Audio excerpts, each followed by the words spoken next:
how this works. I wanted to hear, like, you know what I mean? Well, good afternoon, everybody, and welcome to today's session on leveraging U.S. standards to achieve climate-related goals. Really pleased to be here. I'm Ryan Colker, Vice President of Innovation at the International Code Council.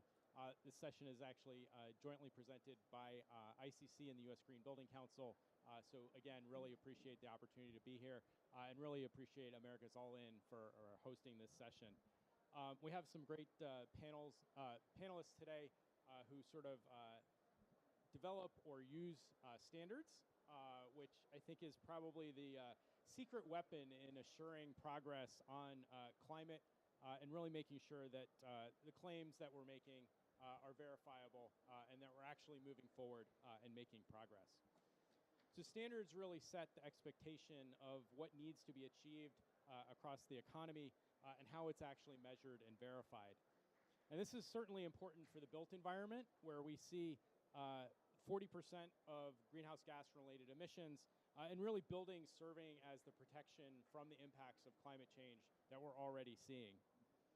So we'll talk about how the US-based standard system really assists in achieving sustainability and resilience efforts both in the US, but I think increasingly, and maybe even more importantly for this discussion, internationally. So the U.S. standard system is a consensus-based public-private approach, allowing for broad engagement and considerations of all perspectives and all solutions, and really engaging the international community in the development of those standards. And so really being able to collect the greatest solutions, the best practices, knowledge and lessons learned from wherever those come from. And so being able to sort of collectively bring those pieces together and put out standards that support the broad industry. I'll give you a sort of a quick example from ICC on sort of how that works.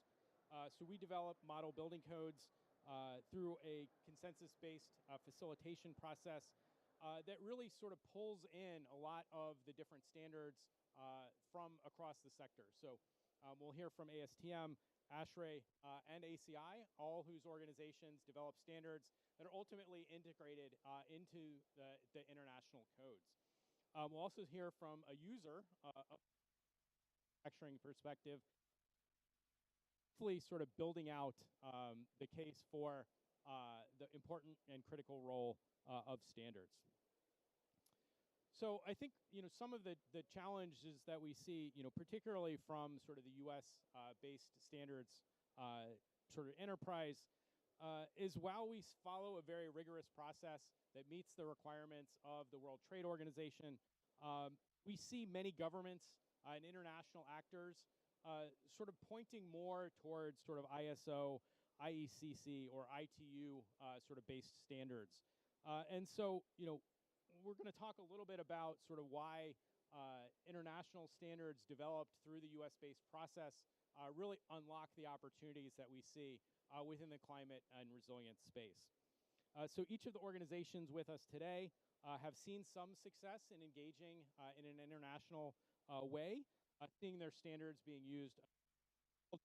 And then, as I mentioned, we have a global manufacturer that certainly relies on those standards as well. So I'm going to give each of our panelists a few minutes to sort of talk about yourself, your organization, sort of how you engage in the standards landscape, maybe which sort of area within the built environment you tend to focus on, and sort of, yeah, let's maybe start there. So I'll turn it over to Dean Frank, who runs the new Center for Carbon Neutral Concrete at the American Concrete Institute. Thank you, Ryan. Yes, I'm kind of here on a dual role. I'll first talk about new, and then I'll roll into the American Concrete Institute. So new is the Center of Excellence for Carbon Neutral Concrete, established by the American Concrete Institute. Our focus is to drive awareness, education, and adoption of reduced carbon materials in concrete. And we work very closely with ACI, of course, and we also have a program called our validation and verification process for evaluating environmental claims that are being made by companies that have materials in the marketplace. So we have this conformity assessment that can help give assurance to the end users. We also work very closely with other organizations that are mission aligned, such as ICC and ASTM. We have a memorandum of understanding with them. Of course, we all have to work together collaboratively in order to advance these technologies to the marketplace as quickly as possible. We are uniquely positioned so that we can kind of be in the middle. Our organization does not write the standards, but since we're so close to ACI, we have the ability to advance those standards and any supporting things that are necessary, such as education and training. Personal note, I've been involved in ASTM for 24 years, former main committee chair, ACI committees for 15 years, so I've been involved in the consensus process for a long, long time and have had to institute it in our own committees. With relation to the American Concrete Institute, if you're not familiar with them, you can thank them for the safety of the reinforced concrete buildings that you go into in 60 different countries, including the U.S., obviously. Structural engineers, me being one of them, have been taught very detailed aspects of following that code so we can design safe structures. So that, again, that code is developed under a consensus-based process, which allows that code to be adopted internationally. So I think that's it for me. Great, thanks so much, Dean. I'm going to turn it over to Corey from Carrier. Welcome. Thank you. So I'm with Carrier. So if you're not familiar with Carrier, we are an HVAC and transport refrigeration company. We've gone through incredible transformation in the past year to to realize our vision of becoming a leader in intelligent climate and energy solutions, again, focused on HVAC and transport refrigeration. And when you think about, we recognize our role with regards to climate change. We have established science-based targets that have been validated by SBTI that are aligned with 1.5 for scope 1, 2, and 3, as well as a net zero target by 2050. And why that matters is because I think kind of it was already mentioned, but if you look within buildings in general consume about 40% of total energy consumption. And within a building, HVAC is 40% of that energy consumption.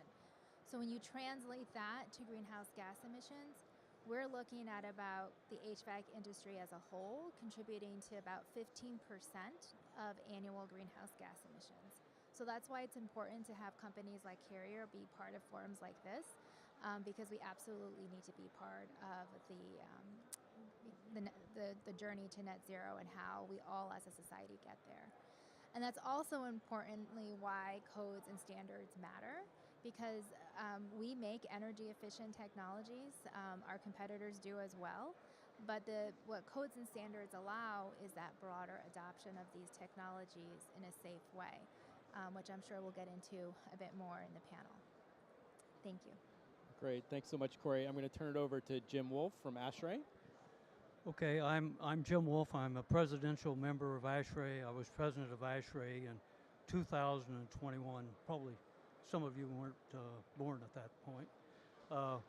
So I have been very active in ASHRAE and serve on some technical committees, continue to be involved. I'm a trustee on the foundation. I'm chairing a very important committee that manages research on the low GWP alternative refrigerants. And some of those are going to be flammable, which has brought about quite a few changes in some of our standards in managing those. And ASHRAE, as you may well know, develops a lot of the standards that get adopted in building codes. Standards for health, such as clean air, indoor quality standards, standards on classification of refrigerants, standards for buildings, and the emphasis, and new and retrofit buildings, and we have net zero design standards for buildings, but they're on energy efficiency. So about 2 years ago, the president of ASHRAE said, hey, we need to get into the decarb business and we need to form a task force that will have everybody in the public that wants to be involved, the technical experts, to analyze the ASHRAE standards and bring them up to date to include operational and embodied carbon. And so that went on for 2 years, and we have a lot of work there. Most of those standards are going to be completed by 2025.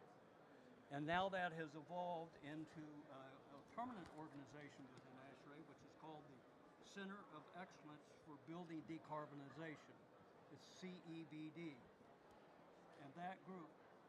And that group has a new project, which is very important for the subject we're talking about today.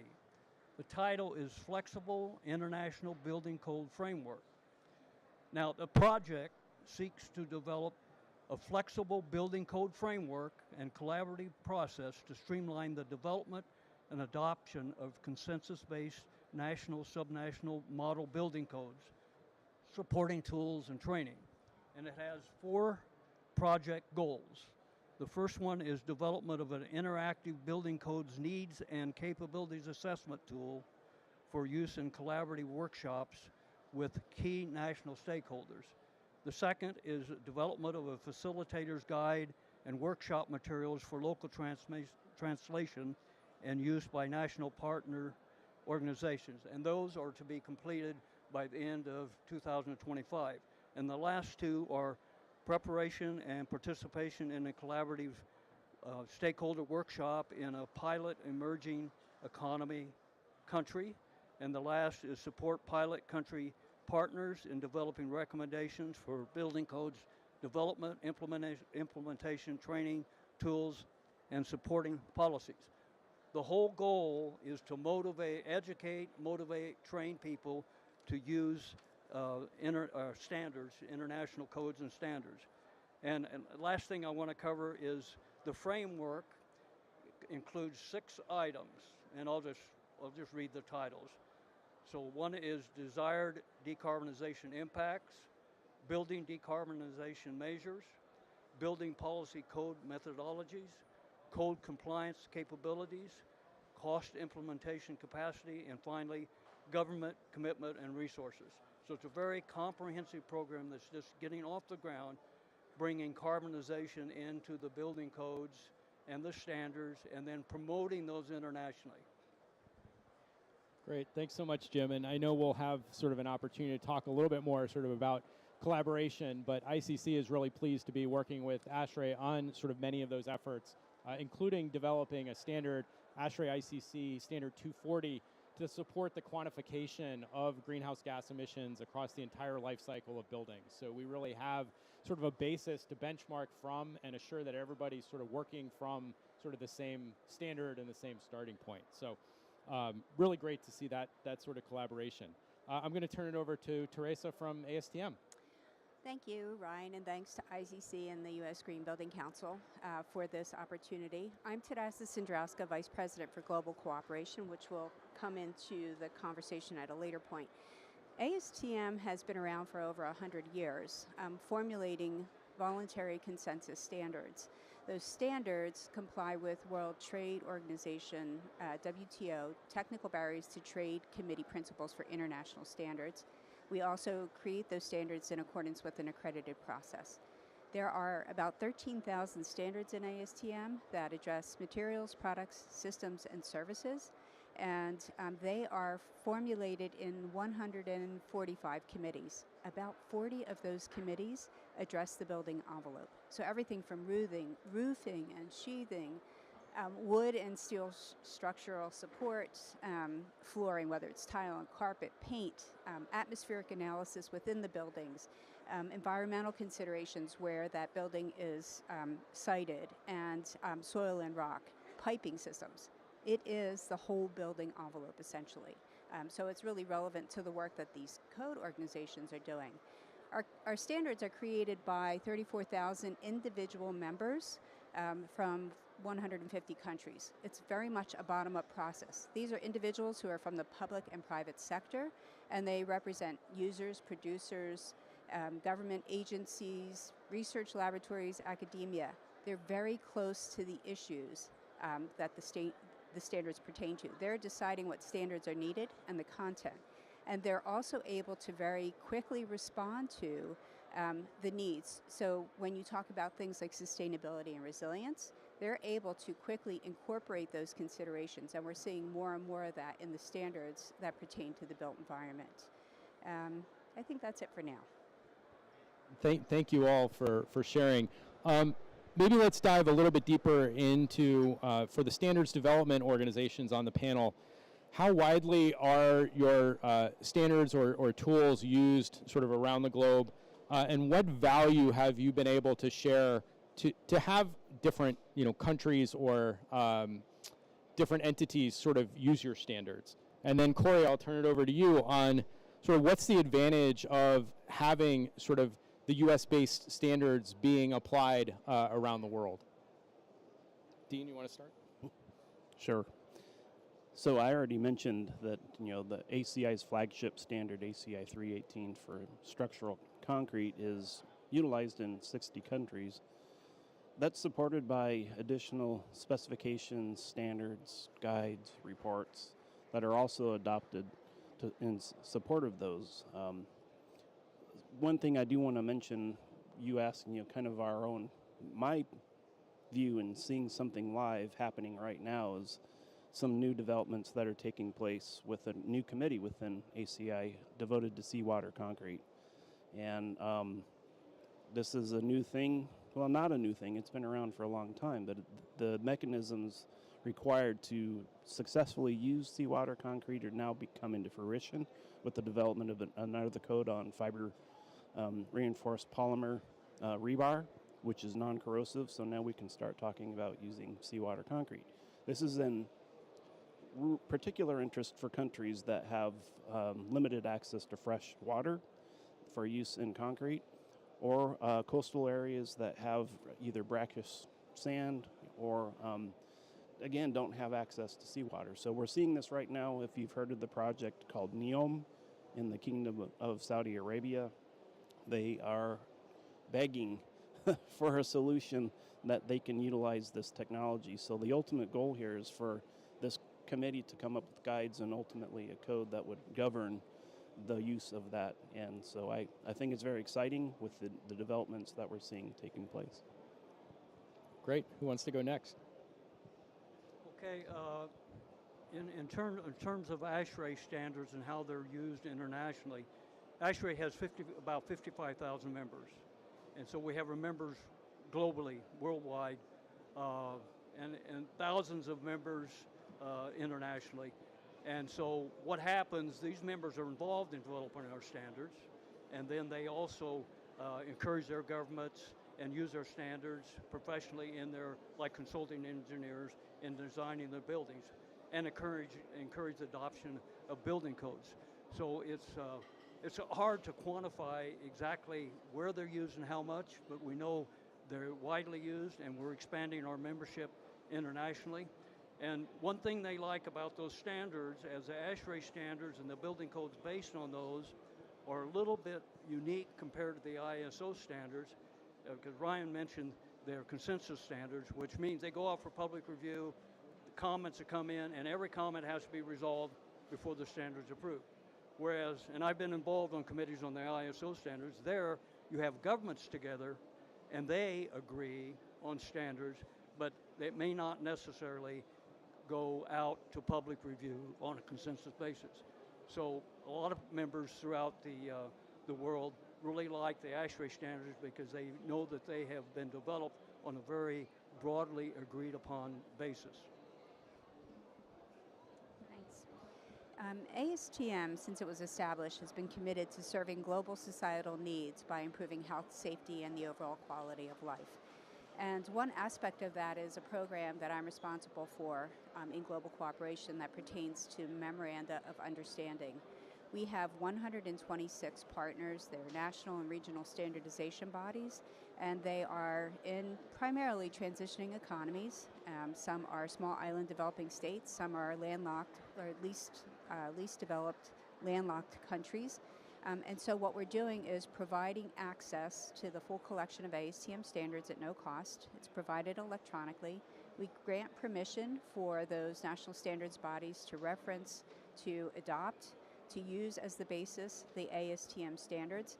This provides a couple of benefits. One is that they're utilizing a standard that's built around global consensus that goes back to this concept of the WTO TBT principles, meaning that if they're utilizing ASTM standards, they're not creating barriers to trade when they cite them in regulation.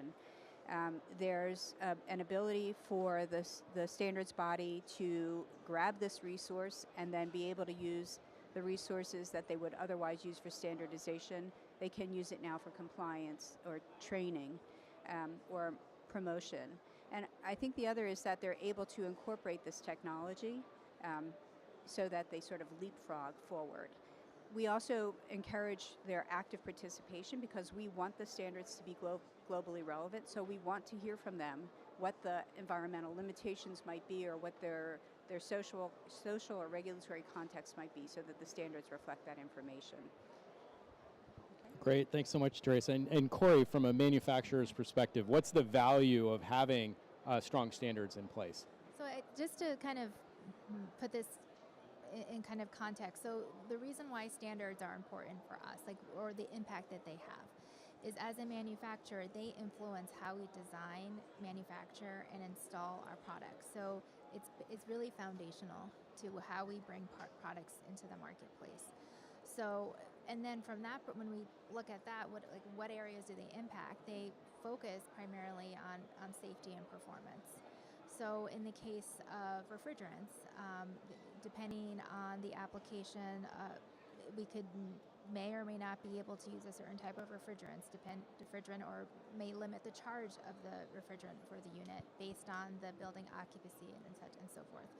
We may have to have sensors on our HVAC equipment to alert the user if there's a catastrophic refrigerant leakage. So those are some of the considerations from a safety perspective. From a performance perspective, we have codes and standards met from an efficiency. So I've been with Carrier for a while, for about 17 years. And when I started, the SEER rating, which is the efficiency rating of a residential unit, was at 13. Now, that minimum efficiency, depending where you are, is 15. So it shows, in my career here, what standards have done, this is the DOE, is raising that bar and forcing the baseline efficiency for what a homeowner can use to go up. So it's increasing that floor. In any case, so that's kind of from a performance perspective. It's driving that energy efficiency threshold for products. And not only that, we have to be able to show performance. So we need to have a third party oftentimes test our product to make sure that what we're saying is true and can be entered into a market. So for us, codes and standards are foundational to our business and they create this, I would say, three things. So they create that, making sure that the customer has safety and performance, and then they create the marketplace for greater adoption of higher efficiency units over time. And as a manufacturer, we like that because it then creates economies of scale for us so we can have broader adoption. Jim, go. Yeah, you made a comment, a very interesting comment about the SEER rating. Of course, I'm much older than you, so the first level, I believe, was 10 because the average was 8. So we've come from 10 to 15. What a significant improvement. And that gets put in the standards and in the building codes, and it just brings, and they are all developed on a cost-effective basis. So it's really a benefit to the consumer because they're making a better investment and actually making money by using the more efficient equipment. So I'll add two things sort of based off of that. First, Jim, you mentioned cost effectiveness, and we really sort of get to that cost effectiveness because we have all of the players in the room. All of the interested and sometimes sort of competing interests in the room. And so we come out with what is truly a consensus that sort of meets the needs, but also addresses a whole bunch of sort of different performance requirements. And it overcomes the interest in some people of only first cost. And once they realize that the payback can be 2 or 3 years or 5 years, they realize, and particularly for an air conditioner, Yeah. you're talking, 10, 15, 20, 30, 40 years for various types of air conditioners. And so, they're really costing themselves money if they don't consider that. And so the next thing I'm going to pick up on is, we're talking right now a lot about sort of standards, which really sort of set the basis for sort of the entire system that needs to work. But there are other things that sort of hang off of that. So, folks can adopt a standard, and that in and of itself is not victory. We need to think about sort of what are the tools and processes and systems in place to actually assure that those standards are actually being followed. So Dean, you mentioned third-party conformity assessment. How do you engage with industry, but also sort of governments around adoption of sort of that entire ecosystem? Well, it obviously takes outreach. There's a whole lot of outreach that needs to take place, and folks like Teresa's position is key. I see one of my colleagues in the room right now who has an office in the Middle East. It's very important that we have a presence, and you have to have discussions with folks in order to give some reassurance. So I think that sense of collaboration and being there to be helpful, and also not force things down people's throat, but give them an option, especially with model codes. Model codes, obviously, you can modify. The local jurisdiction can modify as they see fit. So I think that's something that they need to be aware of. And if they need help making those modifications, be there to help them. Yeah, to the point that you made, it starts really at the development point, because you want the public and the private sectors there. You want them to have that conversation and understand each other to create the standards that they can both use. In our case, our standards are voluntary. They're not really required unless they're in a contract or in regulation. And so you very much want the regulators to be part of that process. To another point, it takes being engaged, but also a significant amount of technical assistance or capacity building. And that's not only teaching them about the content of the standard, but also listening and encouraging their participation in the process so that it reflects their local needs. Great. So sort of pulling off of that, what has been some of the biggest challenges, or maybe what messages have resonated, when you engage stakeholders outside the U.S. in sort of the looking at U.S.-based standards? I mean, we talked about sort of the benefit around sort of consensus and bringing, folks to the table, but maybe what are some of the other sort of challenges you've had to overcome, or messages that have been sort of particularly resonant with folks? Well, you mentioned cost effective, and that's a big thing, because depending on the type building, particularly if it's an investment building that's going to be sold in 5 years, they have different criteria than others. So the first cost versus using a standard that may be a little more expensive to build a building, you have to be persuasive that there's life cycle costing. So what's happened in the industry, I know Carrier's been involved, Trane's been involved, the government's been involved. We have computer analytic programs that enable you to evaluate options in the building that show how cost effective it is. So you can do an analysis of the standard if they have it in place versus not having the standard, and what the economic benefit is. So that's how we try to overcome the resistance. Another thing is just you really have to educate the consulting engineering community, and you have to educate the owner, and sometimes the government. So we do it on all levels, and I know Carrier does too. Maybe you want to make some comments on that. We have a Carrier University where we train our HVAC technicians, as well as our distributors and dealers, so that they understand how to install all of this. But we also train them on the tool that Jim referenced, our hourly analysis tool, the HAP tool, where they can do the building modeling do different scenario analysis to understand the HVAC unit in their building and how they need to right size it depending on the ambient conditions and such. So we have all these technologies. We provide training for our customers so that they can utilize them no matter where they are around the world. Yeah, but I agree. It's a lot of education. It's also from a manufacturer perspective. We do participate in ASHRAE. We do participate through industry associations like AHRI and others, so that we're providing also like that education, that alignment across the different manufacturers when these standards are being put in place. I would, for us, it's about application. That has a couple of aspects to it. One is teaching people about the content of the standard, being flexible because everyone is not exactly the same and they may need some modification. I think one of the other things is encouraging enforcement. You can have all the most wonderful standards and codes in the world. You can put them on the books, but unless you are willing to enforce compliance, then you'll have situations where both the code and the standards really don't have an impact. So you need that compliance. Yeah, I failed to mention that one thing ASHRAE does is it has a lot of professional development programs, and you can do it on the computer or whatever. And that's teaching the practitioners what tools are available, and what the standard means. And it's very helpful to getting adoption that way.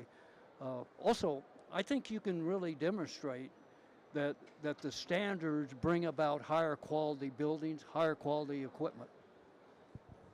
So I want to get back to the cost aspect real quick here, and then transition to something that is also can be problematic. So cost can be problematic, but let me use a concrete example, pun intended.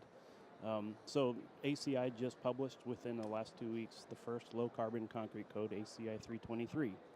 So here's this new code, the first of its kind, for which is absolutely necessary for us to achieve carbon neutrality. But when you start taking that outside of the U.S.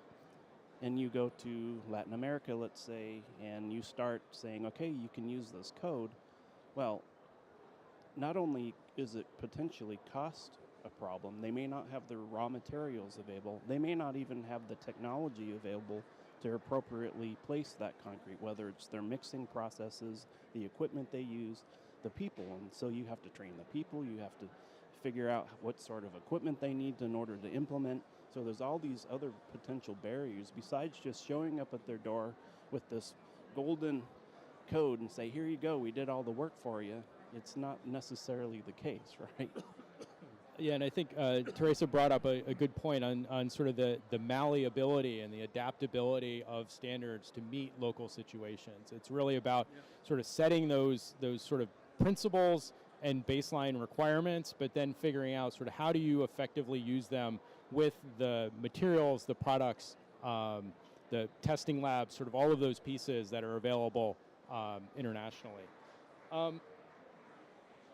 So we talked about a little bit about sort of the benefits of the U.S.-based standard system, through the consensus process and being able to sort of engage stakeholders. Jim, you mentioned a little bit about sort of the disconnect with the ISO system, which is more sort of country led. Can we maybe dive into a little bit more on sort of what's the benefit of the U.S. system, and sort of why is it important for U.S. standards developers to engage with folks from around the world? What are the benefits? And maybe Corey, starting with you from sort of the manufacturer's perspective, of what does that mean for your ability to serve multiple markets, those sorts of things? It means that we're able to leverage economies of scale, particularly when we're going into product design, and we can have like a platforming kind of concept when we're creating our technologies, so that we can therefore have a consistency in what we're bringing to market. So that's primarily from a product perspective. So my world, I'm the sustainability person that does corporate sustainability for Carrier. And one of the benefits that I see, because I'm responsible for our greenhouse gas accounting, is having the ASHRAE standard consistent for our chillers, being able to do that accounting across the various regions in a way that I have confidence knowing that we have this standard as a way for us to kind of go back to and do the accounting. And to that end, we also through AHRI, and I know this is not it's slightly different, but it's adjacent, have worked together to come up with a common accounting way to calculate our greenhouse gas emissions for residential units. So these are types of the things that we're getting into now that's adjacent, but that commonality is important. There's a big benefit to industry, to the manufacturers and the public in general, to have the standards developed on a consensus basis, because then we can convince the government when they regulate to reference our standards, use our standards, and it helps to make sure that we get a very workable situation in the product design and in the acceptance of the standards for the industry. The industry needs to accept the standards. You talked about enforcement. In a lot of cases, the industry just voluntarily moves forward, and that helps a great deal with the enforcement and, with the customers and within your own designs. For us, as I said, our stakeholders are volunteers, so they're committing time and resources and finances to create the standards. They want some sort of assurance that those standards will not encounter barriers. And so that goes back to this concept of complying with WTO TBT principles. But to the point that was made, you want the consistency, you want the convergence, so that you're dealing with the same issue across the board, or the same requirements across the board. Ryan, you had mentioned about the consensus-based process and why internationally should that be kind of embraced. And I think you need to have folks from international involved in your committees in that consensus process. And I'm happy to say ACI is pretty good at it. It's not perfect, but we do have a lot of folks that come from overseas that participate. The other thing I wanted to say about the consensus process is this became, when I first started getting involved in ASTM, in my first ASTM meeting, I'm in the room, I'm thinking, okay, I'm in ASTM, and I get to see how the sausage is made, and literally you're like, oh, there's people with very particular self-interests in this room. Yeah. And the consensus process really kind of tames that. So I think that's a really important aspect. When you have one predominant interest that's writing a standard, that may not be the best standard that ultimately comes out at the end. Yeah, Teresa, you want to science and data-based, right? Keep the politics and everything else out and focus on the science and the data. So we'll have a chance for audience questions in a second, so sort of think about it. I've got one more sort of question for the panel. Regulation is often sort of a dirty word and seen as sort of hampering growth and innovation. When we're talking about standards, how do you see standards sort of in the innovation space? And maybe how does that trickle into sort of the regulatory landscape and really providing that opportunity for sort of continuing to push the envelope? Teresa, you want to start? Sure, and thank you. Good question. Standards, because again, the people writing those standards are so close to the space, to the market. They're incorporating that technology. They're responding to their stakeholders. They're anticipating some of that regulation, and they simply need their products, materials, whatever, are trying to meet those standards, and they want to be able to incorporate that technology into the process. Yeah, when you look at the ASHRAE standards, for example, the building standards, it has ASHRAE 90.1 or the existing 90.2, for new, I mean 90.1, and 90.2 for existing. It has product standards there. And as you mentioned out, it gives us consistency to design to that, the whole industry to design that, so it creates a larger market, and so the competition is stabilized into a range, and you can always do better. And it does create, in my mind, I think it creates a really unique situation where you get very competitive to try to offer something better than the standard, and so it's really enhancing the results of the efficiency by having those standards, which get adopted into regulations. So I have a few examples. So in the case of where regulation therefore then impacts standards and codes, I think as an industry, HVAC industry, we went through that with the refrigerant transition, where that was a forcing mechanism, the regulations were, and therefore we had to come together as an industry, align on the codes, the standards, and then work through the code process. That's one aspect. Another is, so it's a give and take. And then the other example I have is in California, Title 24, where that was a standard for building, for energy efficiency in buildings. And as I started, I kind of, hopefully now you understand that the baseline energy efficiency rating in the U.S. is 15. But now with that building code, what happened there was it pushed it even further without having that SEER rating mandatory. So what building developers or in the residential space found that in order to optimize the building efficiency to meet the code and the incentives, they really needed a SEER 16 unit. And so what Industry did was we redesigned our product because the code also stipulated it had to be a smaller size. So we redesigned the product, we optimized for cost, and it wasn't just Carrier, the whole industry did. So that's an example of where codes have driven R&D and influenced that. Oh, I want picking up on this whole area of the benefit to manufacturers. Yeah, Ryan, you mentioned that regulation's a bad word. Not all proposed regulations are good, but what we found in the building industry, in the final analysis, we've gotten regulations we can work with. Because of standards, we've been able to convince the regulators that we can meet the standards and it's the appropriate level to be, rather than them coming out with some theoretical standard and us not having the tools to argue and persuade them through their review process. And so the standards really help us in that respect. Yeah. What was I going to say? So my experience with, back to the theme of COP29, sustainability, sustainability back 15 years ago when I started getting involved was really being driven by really the architects and the design community. And now we're seeing more of the owners asking for it, but it really wasn't until regulations came about that it's causing this push-pull thing and creating this tremendous opportunity for innovation.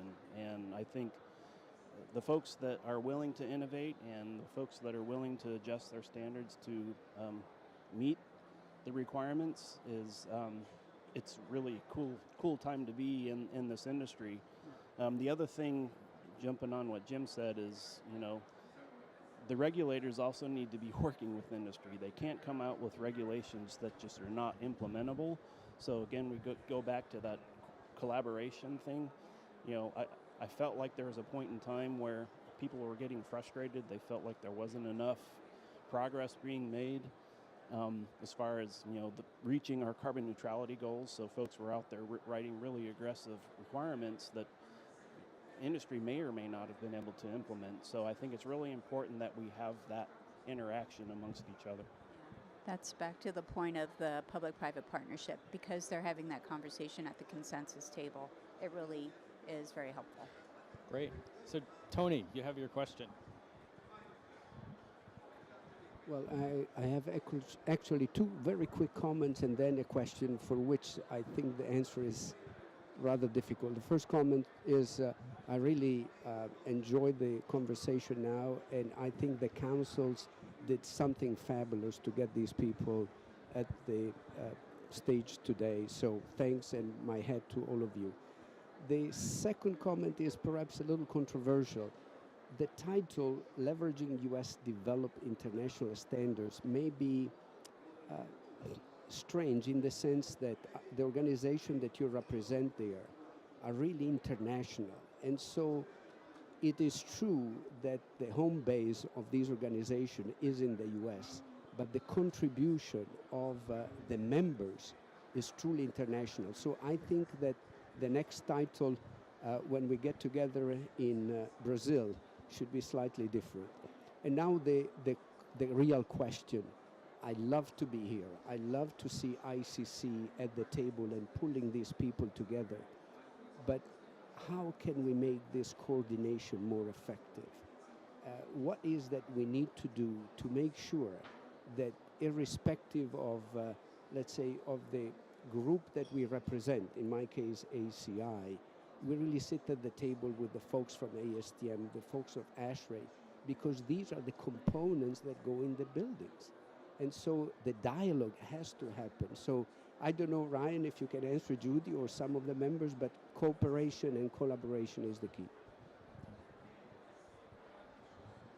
Yes, totally agree. I think there are certainly opportunities where there is sort of harmonization, collaboration. I mentioned the joint ICC ASHRAE efforts around sort of quantification of greenhouse gas emissions, sort of recognizing that we both work in this space and there's no reason to have two sort of competing methodologies. And you know, sort of because ICC sort of develops model codes, which sort of brings in the great work of, you know, all of these organizations and several other standards organizations, you know, we're certainly happy to sort of facilitate that dialogue. Relative to sort of the title, I think you've hit on sort of the exact point that we're trying to make here, is that, you know, when we talk about sort of international standards, folks automatically go, you know, to ISO. But, you know, sort of recognizing the value that the sort of US-based organizations, but from that international applicability and international perspective, can really deliver standards that meet the needs, you know, across the globe. So I don't know if other folks have sort of things to add. Well, the project I mentioned early in my opening comments that ASHRAE has initiated, the whole sole purpose of that is to provide education of the benefits, provide the tools so people can use the standards, understand how they use them. Creating awareness is a big thing. And I think I agree with you that we shouldn't be competing, we should be working together.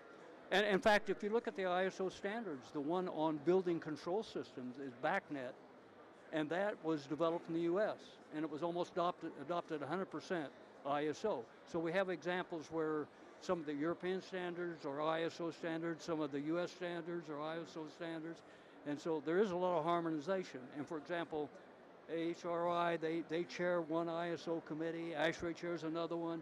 I mean, people throughout the world. So they try to harmonize. It's a constant effort. But, you know, countries have self-interest, and sometimes it's difficult to do it. So I think a lot of education now in this new need, you might say, of decarbonizing buildings, that, you know, we need to develop all of the knowledge and tools so that people are going to be comfortable in decarbonizing buildings and working together, the various organizations. So I think we have a new effort, you know, exciting effort with ISO and other people to do that. And it's not who gets there first, it's a matter of us all working together. For us, it's not about the label, and it's not about the label on the standard. It's what's relevant and technically appropriate, and we see that because the partners that we have, those developing country partners, have reported over 9,400 citations of ASTM standards. That means that they're serving a need. And it is about partnership. Without a question, as I'm looking across the organizations here, we have long-standing ACI, that relationship's over 100 years old, right? The individual technical experts are all sitting together at that table. What's written in the standard goes into the code, so there's a reason to have that collaboration. I think, Tony, to the point you made, there's conversations between the executives in the organizations. So it's happening. It is happening. Ryan, could I mention one more thing? I'm going to give you an example where it's very difficult. We're moving through a phase down of the refrigerants we're using in all kinds of products, getting rid of what they call the HFCs. And a lot of the substitutes are mildly flammable. And there is a difference in opinion around the world about what can be used safely. And so in that case, we have a very difficult challenge to harmonize those standards, because some countries or some standards in other countries will allow a larger quantity of a hydrocarbon, for example, or a mildly flammable refrigerant. So these are some of the challenges we have, but it's important to do that because we need a international market for your products, right? And so we have a lot of work there, and I just want to mention that it's not just a matter of people having their own vested interests. It's really a matter of a different opinion on what is best for the situation.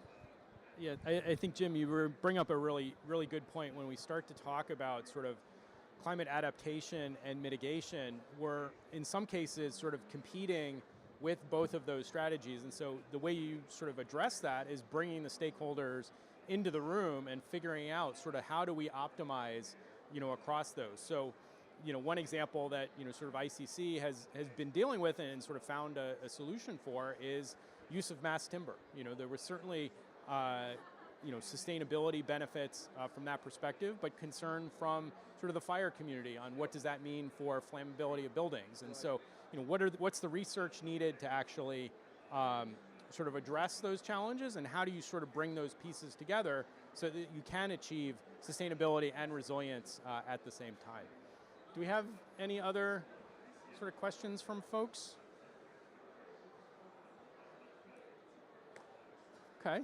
I've maybe got one more. Oh, Liz. So we know that quite a few countries, especially Southeast Asia, have a substantial amount of new construction coming in the next couple decades. How do we get some codes in there? What's going on in that front, if that's possible? Anyone want to? For us, if we look at ASEAN, which are there are 10 member countries there. Each of those has an agreement with ASTM, so they have access to the standards. More broadly in APEC, again, 17 economies, so 12 of the economies have access to the standards there. We have a regional representative in the area, so again, it's the on-the-ground presence and the ability to be responsive and also bring that information back so that our members are familiar with it. So I think it's happening. There's more work that could be done without a question, but it is happening.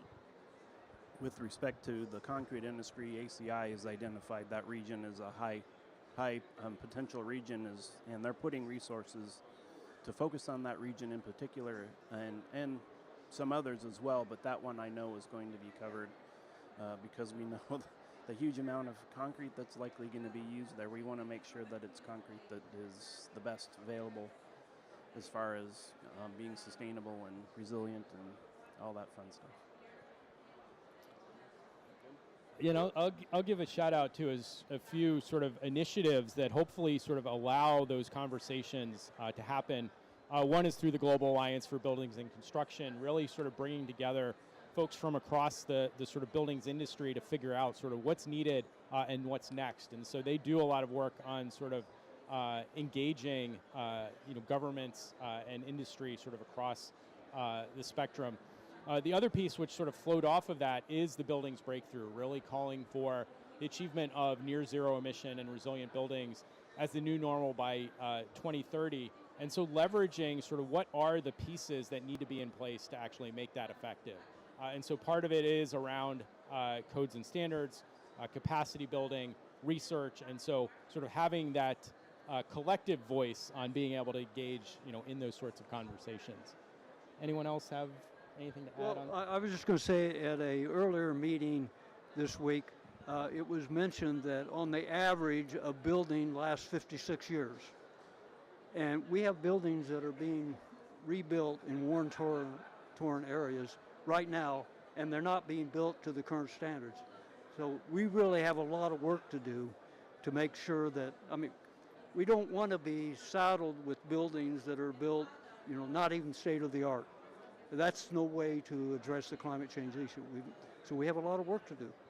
Yeah, Jim, I think you bring up a really good point. The buildings that we build today are going to lock in sort of resilience and sustainability for the next 50, 60, 70 years. And so if we don't do it right today, we're going to be stuck with that burden.